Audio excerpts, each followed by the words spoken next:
Discover how Jesse Eisenberg's time in Zack Snyder's DC universe affected his career and why he considers it an embarrassing experience. Welcome to Stats In. If you're just joining us, please subscribe and don't forget to turn on notifications bell for more video. Zack Snyder's vision for DC was an ambitious one. However, his Snyderverse ended up becoming one big fiasco with a little bit of memorable moments and a whole lot of misses. While some actors like Henry Cavill or Gal Gadot ended up becoming world-famous stars, others had their careers affected by starring in the franchise. One such actor is Jesse Eisenberg, who starred as Lex Luthor in Batman vs. Superman: Dawn of Justice. In a recent interview, the actor got candid about his time in the franchise and admitted how it negatively impacted his career. Jesse Eisenberg has enjoyed a pretty successful career and even has an Oscar nomination to his name. However, the actor feels his time in Zack Snyder's Batman vs. Superman: Dawn of Justice had negative repercussions for his career. Starring as Lex Luthor, Eisenberg's portrayal is now hailed as one of the worst live-action versions of the iconic comic book villain. In a recent interview on Dax Shepard's Armchair Expert, the social network star got candid about his venture into the superhero-verse and stated, "I was in this Batman movie and the Batman movie was so poorly received, and I was so poorly received. I've never said this before and it's kind of embarrassing to admit, but I genuinely think it actually hurt my career in a real way, because I was poorly received in something so public." While his portrayal did receive pretty negative reviews, his professional life has been going pretty well.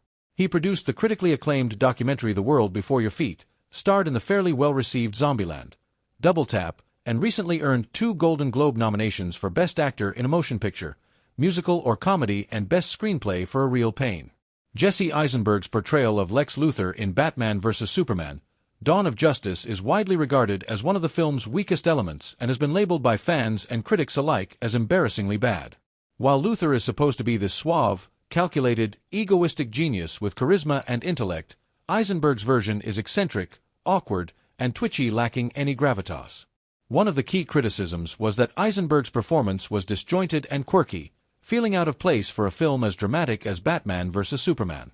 His rapid-fire dialogue and erratic mannerisms made it seem forced, leaning more toward Joker's chaotic energy rather than the manipulative businessman he is. His young age and lack of masculine characteristics and look further made him a bad Lex Luthor. Moreover, fans also had issues with the way the actor responded to the criticism. Instead of accepting that his portrayal was lacking and murky, Eisenberg went on to state that he just wanted to make these people real and relatable and interesting and engaging, not just, a surface bad person. Well, suffice to say, fans did not love the explanation. Batman vs. Superman: Dawn of Justice is available to be streamed on Max. The X-Men are not your average superheroes and deserve a more grounded approach in the MCU as well. Welcome to Stats In. If you're just joining us, please subscribe and don't forget to turn on notifications bell for more video.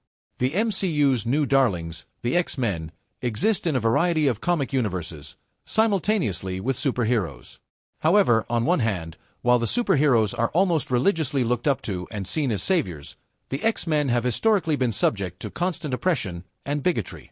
In the vast expanse of the mutants, the lack of acceptance from humanity has been a continuous underlying theme, which has brought countless fans to a very logical question. If in the Marvel Universe, superheroes are almost gods, why are the X-Men looked at as outsiders? Why do they have to bear the brunt of society and be ostracized and hunted on a regular basis? That concept, alongside the mutants, has not yet made it to the MCU. However, if dealt with expertly, it presents unlimited potential to Kevin Feige and company. Pulling this off will ensure that not even Zack Snyder, the new DC Universe and everything, can compete with Marvel, which will be down to not just nostalgia, but also to this potential efficient pulling off of a storyline that resonates with everything the mutants are all about. Yes, we know that so are superheroes. However, while superheroes have always been seen in the Marvel Universe as protectors of humanity, the X-Men have often been seen as the replacement for humanity. That has also not been helped by the fact that rogue mutants such as Magneto and the Brotherhood of Mutants have often acted against humanity. Furthermore, while superheroes are merely, individuals with superpowers, the concept of mutants draws parallels from a range of real-world communities and examples. From their debut in Uncanny X-Men No. 1, 1963, by Stan Lee and Jack Kirby, the X-Men have been symbolic of marginalized groups. Their stories draw parallels with real-world struggles, notably the civil rights movement. While teams like the Avengers bask in public adoration, the X-Men endure scorn and bigotry due to their involuntary genetic mutations. This dichotomy underscores a critical theme: fear of the unknown. Unlike other superheroes, the X-Men cannot choose their powers or appearance, making them perpetual outcasts. Senator Robert Kelly's anti-mutant rhetoric in the comics exemplifies the pervasive societal fear, mirroring historical and contemporary bigotry. This theme of otherness is central to the X-Men's narrative. Via Looper. This not only makes the X-Men and the overall world of mutants much more than your average superheroes, but it also presents an obvious, endless opportunity for the MCU.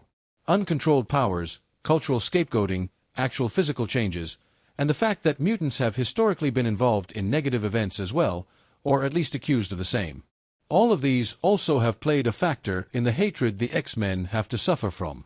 There are obvious and completely deliberate similarities between mutants in Marvel and actual marginalized communities throughout the history of humanity. This, on its own, gives Marvel a chance to craft an emotionally charged narrative that addresses themes of discrimination and acceptance. The X-Men can serve as a lens to explore contemporary issues like racism, xenophobia, and prejudice, providing a stark contrast to the optimistic unity often portrayed in superhero films. If the MCU delves into why mutants are feared, it can redefine the superhero genre.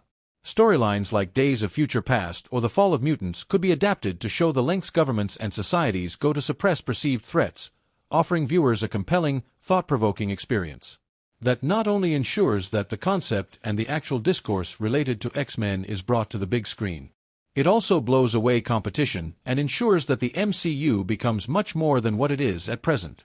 Discover why one Man of Steel scene is widely criticized and how Zack Snyder should not be blamed alone for the poorly executed moment. Welcome to Stats In.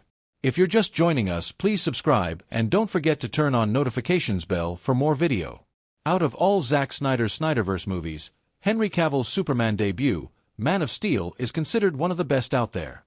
From its pacing to structure, it is generally regarded as one of the top DC movies as well. However, that does not mean the film is without any faults, for comic book fans have a bone to pick with one particular scene of the film with the infamous tornado. A scene that ended up becoming pivotal for Clark Kent's superhero identity. Fans have been blaming Zack Snyder for ages over it. However, Snyder is not the only one to be blamed for the fiasco.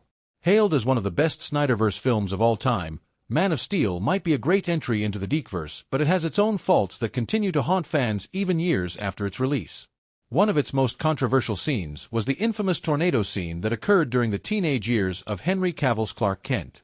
The scene begins with Clark, his father Jonathan, and his mother Martha Kent driving on a highway when suddenly a huge destructive tornado appears out of the blue.